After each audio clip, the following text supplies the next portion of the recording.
Iginiit ni Senator Risa Hontiveros na wala siyang budget insertion sa gitna ng mga alegasyong may isiningit umano siyang bilyong-bilyong pisong pondo sa 2025 national budget. Sa kanyang social media post, sinabi ni Hontiveros na lahat ng mga minungkahi niyang amyenda sa budget ay dumaan sa tamang proseso at inaprubahan ng Senado. Wala raw siyang BICAM insertion. Dagdag pa ni Hontiveros, hindi nga siya noon pumirma sa BICAM at isa rin sa mga bumoto laban sa pagpasa ng 2025 budget report. Lumutang ang alegasyon laban kay Hontiveros sa isang radio show kung saan sinabing 3 billion pesos umano ang isiningit na pondo ng senadora. Good day po sa lahat, si Fiscal EJ po ito. Sabi ni Anthony Taberna, may ginawang insertions daw si Senator Risa Hontiveros para sa 2025 budget. Pero sabi ni Risa, mali ang impormasyong ito. So sino ang tama sa dalawa? Unang lumabas ang isyong ito sa mga segment ni Taberna. Sabi niya, may mga dokumento raw na nagpapakita ng mga proyekto na nakapangalan kay Senator Risa kabilang na ang ilang flood control projects na umano'y nagkakahalaga ng humigit kumulang 3 billion pesos. Ayon kay Taberna, ito raw ay mga insertions sa 2025 national budget. Pero nilinaw din niya na hindi naman daw laging masama ang insertion.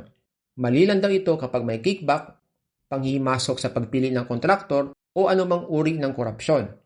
Sinabi rin ni Taberna na galing sa Senate records ang basihan ng kanyang impormasyon at handa raw siyang ipakita ang kanyang mga resibo. Ngunit kung papakinggan mo ang tono ng kanyang diskusyon, parang pinapalabas niya na si Senator Risa ay may tinagong pondo o nagdagdag ng proyekto sa pamamagitan ng BICAM process na hindi raw dumaan sa official at transparent na proseso.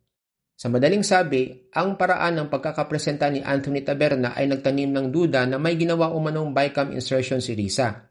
Isang aligasyon na ngayon ay ginagamit laban sa reputasyon ng senador. Now, ano naman ang naging tugon ni Senator Risa? Mariin niyang itinanggi na mayroon siyang ginawang BICAM insertions. Ayon sa kanya, wala siyang BICAM insertions at hindi siya pumirma sa BICAM report. And more than that, bumoto pa siya ng no sa 2025 national budget.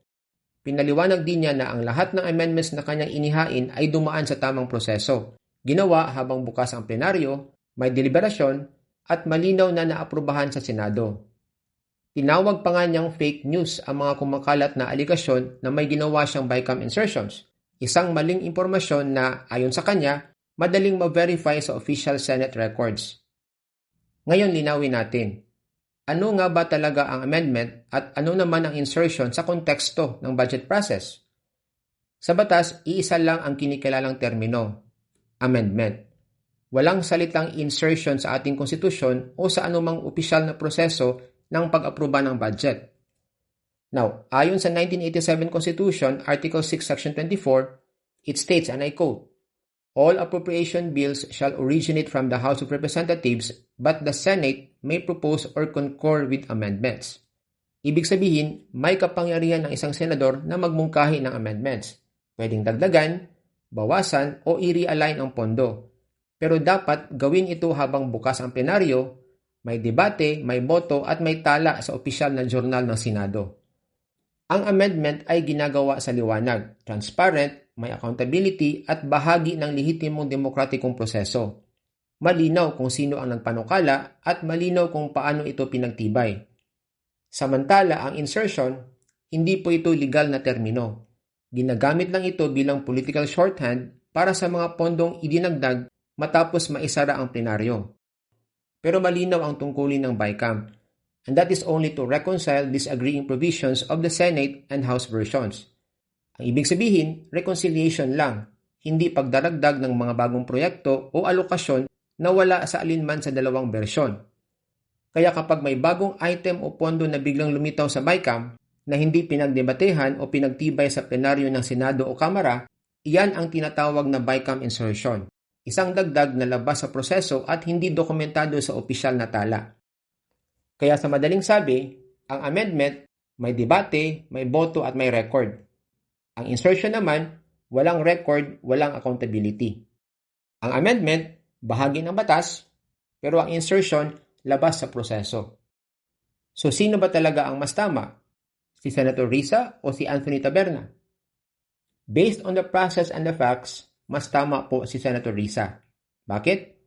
Una, hindi siya pumirma sa BICAM report at bumoto pa ng no sa 2025 budget. Think about it. Kung siya mismo ang gumawa ng insertions, bakit niya tatanggihan ang final version ng budget? Simple lang, dahil hindi siya sumang-ayon. Hindi siya pumirma at hindi niya sinuportahan ang budget na may mga questionable na dagdag. Pangalawa, lahat ng amendments ni Senator Risa ay ginawa habang bukas ang plenaryo. May record, may deliberation, at malinaw na bahagi ng proseso. Walang tinagong pondo, walang nilusot sa likod ng pinto. Siya mismo ang nagsabi na lahat ng kanyang mungkahi ay ipinasok bilang official amendments, hindi secret insertions, at ito ay naaprubahan ng malinaw sa Senado. Samantala, ang akusasyon ni Taberna ay nakabatay lang sa assumption na dahil may proyekto o pondo na may kaugnayan sa pangalan ni Senator Risa, automatic insertion na agad iyon. Pero ganun ba talaga ang proseso? Hindi.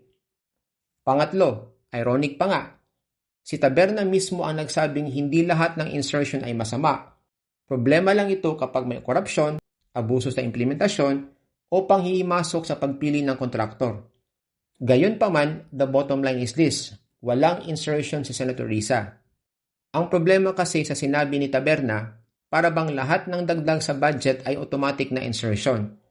Isang insinuation na para bang pare-pareho lang si Senator Risa at ang mga opisyal na nasangkot sa mga palihim na budget maneuverings. In short, ginamit ni Taberna ang salitang insertion nang walang malinaw na legal basis at maling ipinantay sa amendments.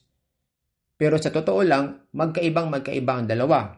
To repeat, ang amendment ay bahagi ng lehitimong proseso. Ang insertion, kung labas sa plenaryo at walang record, iyon ang dapat tutukan. Sa isyong ito, malinaw po kung sino ang tama. And in my opinion, si Senator Risa po at hindi si Anthony Taberna. So yan lang po ang nais kong ibahagi today and see you in my next video. Maraming salamat po.